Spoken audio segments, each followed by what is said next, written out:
Isang magandang araw po sa inyong lahat mga kababayan, at magandang araw po sa inyo.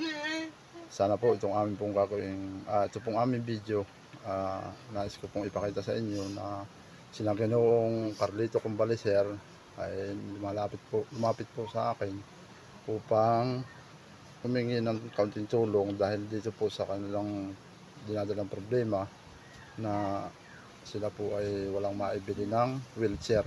Narito po yung kanilang wheelchair na nais ko po ipakita sa inyo. Yan po. Dahil ito pong wheelchair nila ay napakaluma na. Yan po, puro tali na siya at bibigay na.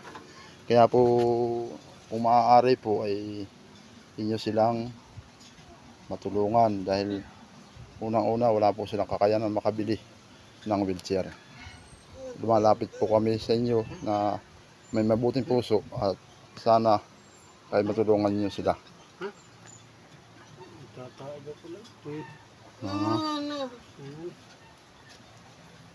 At muli po ay narito po ang kanilang, sila po yung mag-asawa at ito po si Nana, ano po pangalan nila?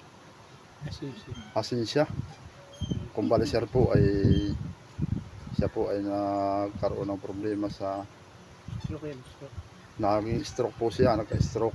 Ito po siya at hindi na po siya talaga makalakad at nanghihingi po sila ng kaunting tulong na baka sakali daw po na sila inyong mabigyan ng kaunting tulong doon sa wheelchair dahil sila po ay hirap na makabili dahil sa kahirapan po ng buhay.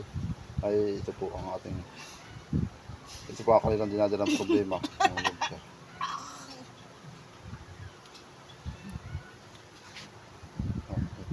At ito po yung kanyang asawa. Ano po masalita? Manawagan ka lang po. Isang magandang umaga po sa inyong lahat.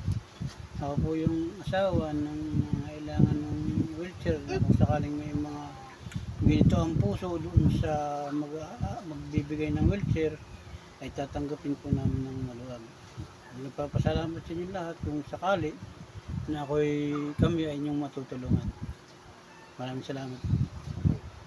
At yan po ang ating pong narinig na pahayag ng ating pong kababayan dahil ito pong asawa niya hindi na din po talaga makapagsalita dahil balda nga po. Sarap na pong magsalita siya.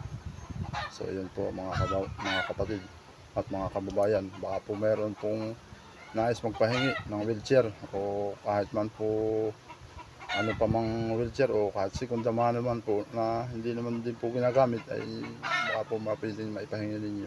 At ilalagay na lang po yung aking number dito sa video upang makontak po ninyo ako. Yun lang po at maraming salamat sa inyong lahat.